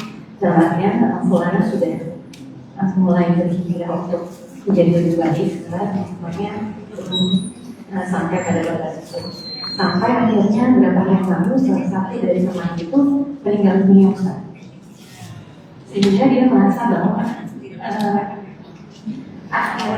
akhir dia dengan teman itu tidak selesai dengan baik. Dia khawatir bahwa dia pernah menzalimi sehingga teman itu menzalimi, tapi dia belum punya jawaban dari kita. Apakah kemudian langkah yang dilakukan Fulana, apakah dia bertanya kepada teman-teman lain mengapa sepertinya dia dikeluarkan dari teman, atau cukup mentang saja terlepas dari apapun yang pernah menyakiti atau menjadi sebab mereka menjauhi Fulana. Yang kedua, Ustaz, satu dulu ya, takut lupa anak soalnya ntar. Nanya lagi ntar anak. Ya, barakallahu fiik. Untuk masuk dalam kategori apakah kita menzolimi orang lain atau tidak, maka ini butuh dengan yang namanya ilmu. Tidak bisa dengan yang namanya hanya sekedar prasangka. Kenapa dia menjauhi saya? Apakah jangan-jangan dia menzolimi saya? Kalau kita nggak merasa menzolimi, ya berarti kita bukan orang zolim. Dan bukan juga dituntut sama dia. Tapi, kalau memang kita merasa khawatir ada pembicaraan kita yang menyakiti hati dia misalkan, maka kita tanya. Apalagi kemudian dijauhi sama teman-teman di situ, maka kita tanya, kenapa saya dikeluarkan dari pertemanan? Kenapa nggak ada yang mau jalan lagi sama saya? Nggak ada yang mau ngumpul lagi sama saya? Maka ditanya, nggak ada masalah untuk bertanya. Kalau ada kezoliman, kalau ada hutang misalkan belum dibayarkan, maka bilang sama saya. Tapi dilihat juga, kadang kalau misalkan istilahnya sekarang itu frekuensinya udah beda, nah itu wajar kalau dia tuh nggak mau berteman. Makanya ada yang bilang ada sahabat ketika masa kecil, tapi bukan sahabat sekarang. Kenapa? Frekuensinya udah beda. Ada sahabat ketika SMA, sekarang ketemu udah nggak sahabat lagi. Kenapa? Frekuensinya udah beda. Begitu pula sahabat-sahabat kita yang ada sekarang, itu tergantung istilahnya frekuensinya, tergantung hobinya masing-masing, kesukaannya. Ada yang satu, dua sahabat, yang satu hobi datang kajian, yang satu hobinya ke diskotik, nggak mungkin nyambung. Nah kadang mungkin yang banyak ini hobinya mungkin sudah beda, frekuensi udah beda. Yang satu ini frekuensi udah beda, makanya kemudian nggak nyambung lagi. Nah ini juga harus makanya dilihat. Nah, teman itu yang sudah meninggal, maka didoakan rahimah Allah Ta'ala, semoga Allah Ta'ala merahmati beliau. Ditanya ke keluarganya, apakah saya punya hutang ke beliau, apakah beliau pernah ceritain saya pernah zolimin dia apa enggak, tanya kepada mereka. Maka itu diantara bentuk usaha untuk kemudian bisa bergaul lagi dengan yang lainnya. Dan kemudian Nabi SAW juga tadi mengatakan wa qarrib bainahum idza taba'adu, dekatkan mereka kalau mereka itu menjauh. Kadang teman-teman kita yang dulu itu menjauh dari kita setelah melihat kita itu sudah berbeda dari mereka. Maka salah satu bentuk kepedulian orang-orang mukmin adalah mereka itu mendekatkan orang-orang mukmin yang menjauh. Kadang dia punya teman-teman dulu dekat sama dia, sering datang kajian bareng, sekarang nggak pernah datang kajian lagi. Maka diajak, ditarik tangannya untuk datang kajian lagi. Itu namanya berusaha untuk mendekatkan. Atau teman-temannya dulu waktu kuliah, Anda nggak ngomong yang lawan jenis ya, Anda ngomong yang sesama jenis, yang ibu-ibu ya teman-teman perempuannya, laki-laki ya teman laki-lakinya. Dulu teman dekat sama dia sahabat. Nah sekarang udah nggak pernah lagi. Ajak mereka. Kadang mereka nggak mau ketemu lagi. Ngelihat, oh ini masya Allah ini ibu-ibu udah pada pakai jilbab sering kajian. Temennya saya belum pakai jilbab misalkan. Ajak dia, ayo ketemu, ayo ngobrol, sekedar ngobrol. Dari situ mungkin pikirannya kebuka, dari situ mungkin dia dapat hidayah. Maka itu salah satu caranya. Barakallahu fikum. Ya. Tadi. Ya, silakan. Yang ada pertanyaan terkait dengan tamu dan tamu jika spiritual ada ini utang muamalah, namun beliau sudah meninggal. Kita berusaha untuk memutihkannya, dengan kita tidak ingin menagih kepada keluarganya karena keluarganya sudah meninggal. Apakah diperbolehkan hanya dalam syakar nikah saja kita memutihkan utang tersebut, atau kita memberitahukan keluarganya, namun kita juga sudah bilang bahwa kita sudah memutihkan utang itu. Ya, barakallahu fiik. Kalau hutang itu diketahui oleh keluarga si mayit, hendaknya untuk dikabarkan kepada mereka. Karena itu bisa meringankan beban mereka, bisa meringankan mental mereka. Kadang si mayit itu mungkin sebelum meninggal dia ngabarin, saya punya hutang ke si A, ke si B, ke si C. Nah si keluarganya ini, itu ya dia ngumpulin duit dulu terkadang, baru mau bayar ke si orang yang memberikan hutang tersebut. Jadi kalau memang ini diketahui sama keluarga si mayit, sampaikan dulu dia punya hutang ke saya sudah lunasin hutang, sudah nggak perlu dibayar lagi. Tapi kalau misalkan sepertinya keluarganya nggak tahu, ya sudah, nggak perlu dikabarkan keluarga, udah antara diri dengan Allah. Dan juga satu poin penting, kalau sudah mengikhlaskan hutang, jangan ditagih lagi. Ya, Anda ngomongin ini karena ada kasus seperti itu. Ada kasus seorang yang berhutang, kemudian dia datang ke orang yang ngutangin, kemudian dia mau bayar. Atau orangnya udah nggak usah bayar, saya ikhlasin, kata dia. Nggak jadi bayar, sudah alhamdulillah. Kata dia 8 bulan kemudian disuruh bayar, kata dia. Sekarang saya butuh duit. Utangnya bayar aja, kata dia. Ya nggak bisa, kemarin udah dilunasin. Jadi kalau sudah diikhlaskan sama dia, maksudnya sudah dianggap lunas sama dia, ya berarti sudah nggak bisa ditagih lagi. Dan itu diantara sebuah ibadah. Melunaskan hutang itu salah satu bentuk sedekah. Maka jangan kemudian malah ditagih lagi. Ya, barakallahu fiik. Silakan. Assalamualaikum Ustaz. Salam. Saya mau tanya ini Ustaz, kalau di psikolog ya, kalau misalnya keturunan kita gitu ya, keturunan kita gitu ya, ada yang orangnya itu sifatnya itu jelek gitu ya, itu katanya harus dia diruntut ke atas, ke orang tuanya, ke kakeknya.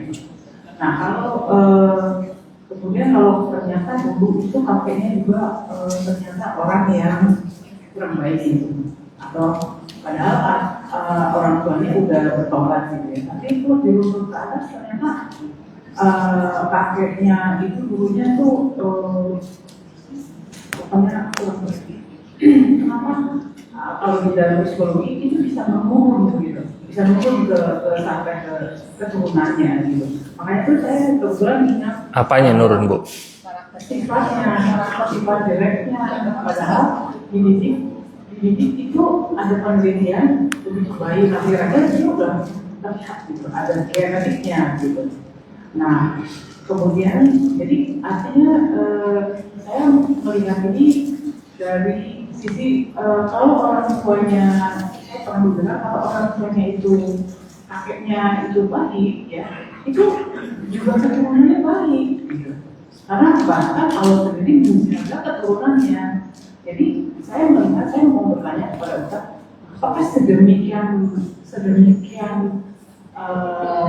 artinya powerfulnya kalau pengaruhnya itu kalau baik, ternyata keturunannya di bawah baik. Tapi kalau buruk itu walaupun orang tuanya itu sudah apa, tapi tetap kok ke bawahnya.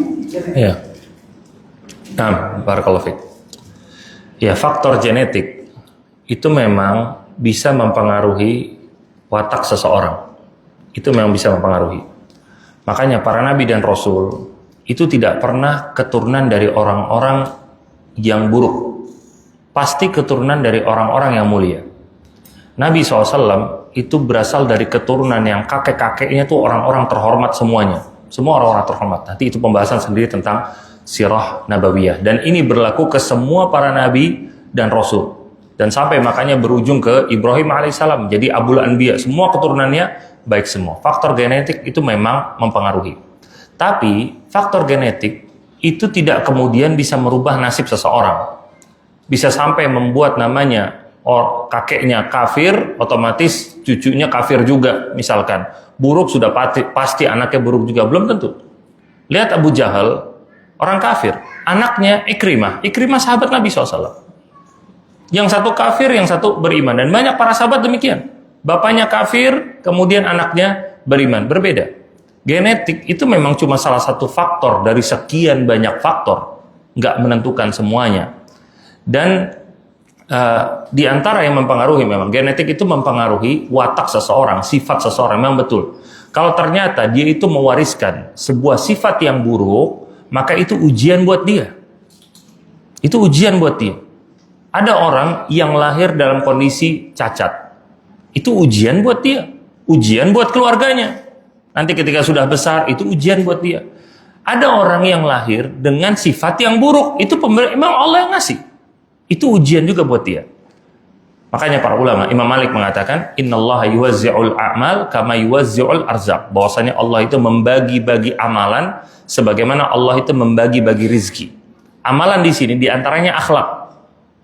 Ada orang yang punya akhlak baik, ada orang yang punya akhlak buruk. Ada akhlak baiknya dia ini A, B, C. Tapi dia juga punya akhlak buruk A, B, C.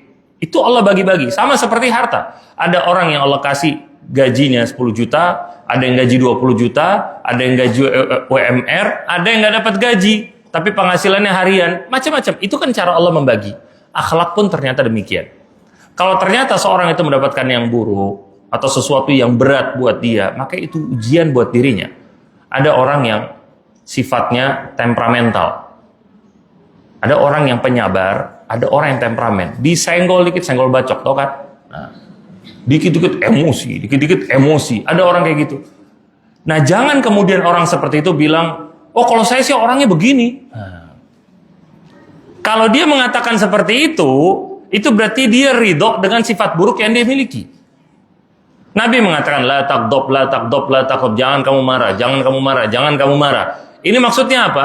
Ketika seorang mendapatkan ujian, sifatnya temperamental, ya dirubah.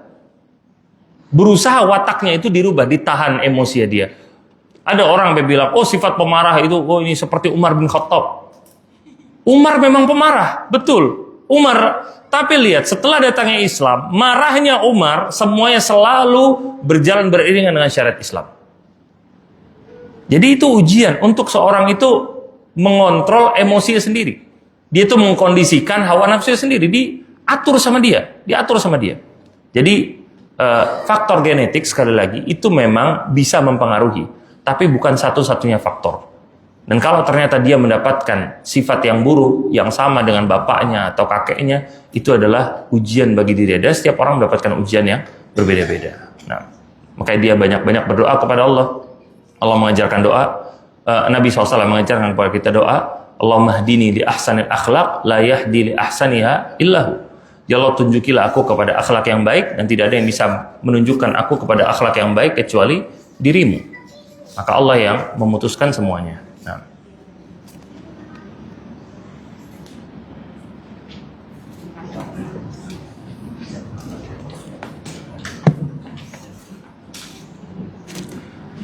Bismillah, saya ingin menanyakan apa yang sebaiknya kami lakukan agar tidak dikuasai oleh ego, agar terhindar dari sikap sombong dan terpengaruh oleh setan untuk memecah belahkan. Karena dari kasus perpecahan majelis tadi ternyata bisa terpecah padahal sudah menuntut ilmu yang sama.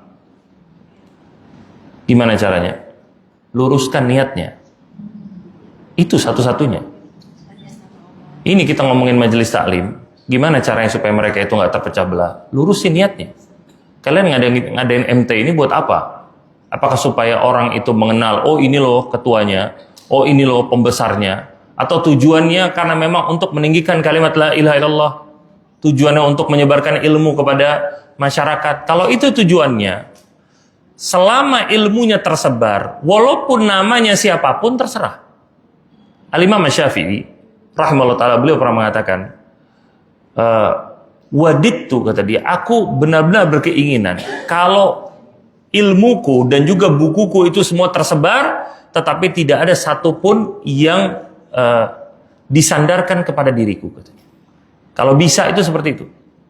Maksudnya apa? Ilmunya, bukunya tersebar semua. Kalau bisa semuanya itu nggak usah pakai atas nama diriku gitu loh, nggak perlu. Tapi ternyata memang harus. Namanya buku kan, ini buku tulisan siapa? Karena kamu harus tahu. Orang belajar, ya belajarnya kamu sama siapa? Otomatis nama Syafi'i tersebut. Tapi maksud dari beliau ngomong seperti itu adalah, coba bisa tersebar tanpa nama saya, gitu loh. Ini kan namanya ketulusan hati. Yang penting ilmunya tersebar. Sama dengan majelis taklim. Majelis taklim tadi sebagai contoh memang, sama dengan majelis taklim. Tujuan majelis taklim itu kan, untuk supaya memudahkan ilmu tersebar. Memudahkan orang-orang itu berkumpul. Adanya keanggotaan supaya apa? Supaya terorganisir dengan baik. Nanti siapa yang ngobongin ustadznya, siapa yang bikin flyernya, siapa yang penjam itu, pemandu jamaahnya, ada sebagai. Nah, orang tuh ada tugas masing-masing, ada kepengurusannya, tujuannya itu.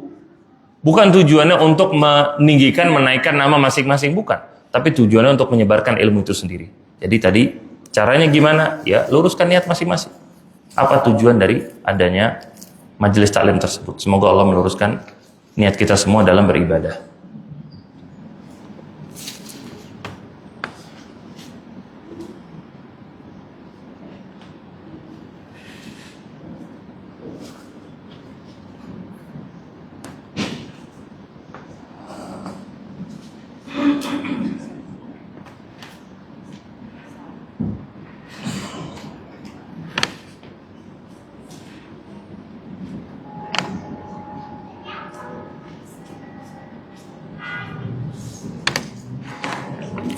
Assalamualaikum warahmatullahi wabarakatuh. Izin bertanya Ustaz. Ini yang intinya ya, Anda nggak mungkin bacain semuanya ya. Ini panjangnya luar biasa. Ya, intinya aja ya. Nah, intinya ini ada suami istri. Suaminya ini sering keluar kota, yang akhirnya jarang komunikasi sama istrinya. Nah, akhirnya istrinya yang membuat semua keputusan dalam rumah tangga. Nah, istri pun pernah tanya ke suami mau arahnya kemana, namun sang suami mengembalikan ke istri. Jadi hak dan kewajiban masing-masing istri dan suami ini tidak terpenuhi bagaimana seharusnya. Kita kalau ngelihat adanya sebuah masalah, lihat inti masalahnya di mana. Kalau orang sakit, jangan lihat gejalanya aja. Yang menyebabkan keluarnya gejala itu apa? Orang kalau cuma bilang saya demam, penyebab demam kan macam-macam. Penyebab demamnya macam-macam, bisa karena infeksi, bisa karena virus, bisa mungkin gara-gara apa segala macam. Itu juga sama. Ada masalah rumah tangga, cekcok lah, segala macam. Itu gejala. Lihat inti masalahnya di mana. Kadang inti masalahnya itu diantaranya kurang komunikasi. Ini makanya dibilang juga sering long distance, sering tinggalnya itu beda jauh, mungkin sering berangkat ke luar kota tugas dinas, akhirnya jarang komunikasi. Maka intinya berarti di sini Anda lihat itu jarang komunikasi, jarang ngobrol akhirnya. Untuk suami menugaskan istri menjadi perwakilan sebagai pengurus di rumah itu nggak ada masalah. Ngasih uang ke istri, ini uangnya buat belanja, buat SPP anak, buat listrik, buat segala macam, itu nggak ada masalah sama sekali. Tapi semua dengan komunikasi. Dan di antara sunnah dalam Islam adalah untuk istri itu ikut pergi dengan suami ketika suami safar. Itu di antara sunnah. Lihat Ibrahim alaihissalam ketika pergi ke Mekah bareng siapa? bareng hajar, ya kan? Bareng hajar. Musa alaihissalam ketika mau berjumpa dengan Allah, ditemenin siapa? Ditemenin istrinya. Nabi SAW setiap mau safar, beliau itu mengundi istri-istri beliau. Siapa yang ikut? Jadi di antara sunnah, itu istri memang ikut suaminya ketika suaminya mau keluar kota. Itu di antara sunnah itu seperti itu. Untuk menjaga komunikasi, untuk kemudian mewujudkan rumah tangga itu sendiri. Nah, gimana namanya rumah tangga suami istri tapi sering hidupnya itu kepisah? Apa istilahnya? Bukan LDR, ya LDR ya namanya ya. Ya, long distance relationship atau long distance marriage apa LDM itu katanya kan. Nah, gimana mewujudkan rumah tangga suami istri menjalankan hak dan kewajiban masing-masing kalau ternyata mereka hidupnya pun sering terpisah. Bahkan ada suami yang memang tinggalnya di luar kota. Pulangnya itu 1 bulan 1 kali. 1 bulan 2 kali, pulang cuma 2 hari 3 hari, terbalik lagi ke sana. Nah, ini gimana mau terwujud rumah tangga yang seperti ini? Ya entah suaminya itu pindah pulang kerjanya di tempat istrinya, atau istrinya ikut ke sana, ya udah anak-anaknya diikut sekalian ke sana. Itu caranya sudah. Karena kenapa? Mana yang tinggal yang lebih dia prioritaskan? Apa kerjaannya, ataukah rumah tangganya, atau memang kebaikan keduanya bisa disatukan? Maka itu harus dipertimbangkan. Terkadang memang komunikasi itu memang sangat-sangat penting. Makanya Nabi SAW itu, dia kalau pulang ke rumah, beliau setiap sebelum tidur itu ngobrol sama istrinya. Menunjukkan komunikasi itu penting. Jangan kemudian ketika pulang, suami pun sibuk sama handphone, istri pun sibuk sama handphone, yang anaknya sibuk sama TV. Nah, nggak ada komunikasi, nggak tahu masalah satu sama lain. Akhirnya nggak ada bonding, nggak ada keterikatan satu sama lain. Ya. Satu lagi. Di WhatsApp. Mana? Di WhatsApp. WhatsApp. HP saya dicas. Oh, dicas. Dibacakan aja.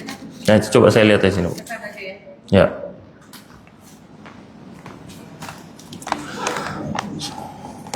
Bismillahirrahmanirrahim. Assalamualaikum Ustaz. Izin bertanya, bagaimana hukum dan keutamaan menyambung tali silaturahim apabila hubungan kakak adik memiliki perbedaan frekuensi atau cara pandang dalam beragama? Misalnya, sang adik sudah hijrah dan berusaha menjaga lingkungan untuk dirinya serta anak-anaknya. Sementara sang kakak meskipun muslim memiliki gaya hidup yang berbeda, seperti membiarkan anaknya bersekolah di sekolah Katolik atau mengkonsumsi khamar. Dalam kondisi seperti ini, apakah diperbolehkan membatasi pergaulan demi menjaga keluarga dari pengaruh yang dikhawatirkan tanpa dianggap memutus hubungan silaturahim? Dan bagaimana batasan serta keutamaan menjaga silaturahim menurut Islam dalam situasi seperti ini? Biasanya ada Ustaz. Nah, barakallahu fiik. Ini kakaknya muslim juga kan? Ya, tapi masukin anaknya ke sekolah Katolik. Iya. Iya. Berbakti sama orang tua, menyambung tali silaturahmi, itu dilakukan lintas agama, entah agamanya apapun. Mau orang tuanya atau saudaranya agamanya mau Nasrani, mau Yahudi, mau Majusi, mau Hindu, mau Buddha sekalipun, beda agama, berbakti sama menyambung tali silaturahmi itu tetap harus dijalankan. Itu tetap harus dijalankan. Tidak ada perintah sama sekali, tidak dalam Al-Quran maupun dalam hadis, perintah untuk menjalin hubungan kekeluargaan hanya kepada keluarga yang muslim saja, itu nggak ada. Tetapi tentunya diperbolehkan, bahkan diharuskan untuk kita itu menjaga hubungan. Menjaga di sini maksudnya yaitu membatasi hubungan. Jelas kita kalau dengan orang-orang yang soleh kita lebih intens untuk ketemu. Kalau dengan orang-orang yang tidak soleh untuk kita membatasi hubungan itu hal yang wajar. Dengan saudara kita tetap menjalin hubungan dengan dia, nggak ada masalah. Tapi kita membatasi. Contohnya tadi anak-anaknya dimasukin ke sekolah Kristen, sekolah Katolik misalkan. Khawatir nanti kalau anak-anak dia gabung sama anak-anak kita misalkan, akhirnya khawatirnya terwarnai. Maka nggak mungkin juga untuk jangan kalian bergaul, putus hubungan sama sekali, nggak boleh. Ya kalau ketemunya cuma setahun sekali, cuma setahun 2 kali, ya cuma sebentar, itu nggak ada masalah sama sekali. Yang itu diberikan kepada mereka gambaran bagaimana ini loh anak-anak saya, ini loh keluarga saya, yang kita lebih memperhatikan Islam, sering datang kajian, ini loh hasilnya. Anak-anak saya jadi lebih baik, akhlaknya jadi lebih mulia, tunjukkan. Kadang ajakan dengan akhlak itu lebih lebih mengena daripada akhlak, daripada cuma menyebutkan dalil saja. Dan Ana kenal beberapa orang yang pernah sekolah di sekolah Katolik, suster sama bruder ya, apa istilahnya? Ya, bruder ya. Bruder sama suster sister. Ya pokoknya itulah namanya ya. Ya. Suster villa. Nah, intinya Ana dapat cerita dari mereka. Ya mereka memuji lah. Dimana di sekolah ini tuh diajarin disiplin, kata dia. Semua harus bersih, sepatu harus lurus, semuanya segala macam harus rapi. Nah, itu hal-hal yang dipuji sama mereka tuh seperti itu. Nah, ketika kita masukin anak kitanya kita dimasukin ke sekolah-sekolah Islam, anak mereka dimasukin ke sekolah agama lain, itu kita pun harus menguatkan value kita. Kenapa kita masukin sekolah ke Islam? Oh, lihat nih, di sekolah Islam anak-anak diajarkan untuk menghafalkan Al-Quran, sholatnya benar, lebih berbakti sama orang tua, mendoakan orang tua, hormat kepada yang lebih tua, disampaikan. Jadi ngadu value-nya. Harus adu, jangan cuma, oh jangan, kamu jangan cuma jangan. Kasih tahu, ini loh keutamaannya, ini loh bagusnya di sini, dimotivasi dia seperti itu. Nah, adapun menjalin hubungan silaturahmi, ya jelas itu tetap sebuah kewajiban dan tidak boleh memutus hubungan silaturahmi entah apapun agama mereka. Baik. Nah, rasa cukup sampai di sini. Semoga bermanfaat bagi kita semua. Insyaallah kita lanjutkan di pertemuan yang berikutnya. Subhanakallahumma wa bihamdika asyhadu an la ilaha illa anta astaghfiruka wa atubu ilaik. Wassalamualaikum warahmatullahi wabarakatuh.